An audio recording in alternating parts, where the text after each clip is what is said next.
Evaluate the recording. In the section Recording, you can either start a recording or view the live mode. A graphical representation of the data is shown in the center of the screen. The recorded or live data can either be displayed two-dimensionally, three-dimensionally, or in a combined view. 2D view. The recorded data can be displayed in three ways.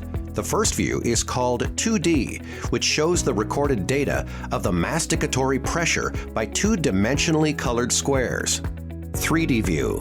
The second option is the three-dimensional view, where the data is displayed using columns. When calculating the masticatory pressure distribution, the ratio of individual contact points with the surrounding areas, as well as all contact points of the entire dental arc, is taken into consideration. This includes the number of contact points as well as the bite force. The bars show a color gradient from green to yellow to red and imply the masticatory pressure distribution in a certain area. A pinpoint pressure is being displayed from red to orange, while a pressure on a larger surface area is being displayed from yellow to green. The relative pressure difference between these pressure points and surfaces is illustrated by the height of the bars in the 3D view.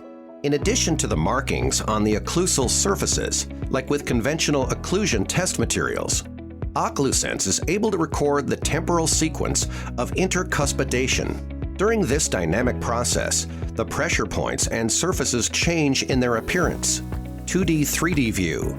The third option is a combination of the previous two views, called 2D, 3D, in order to view both on one screen.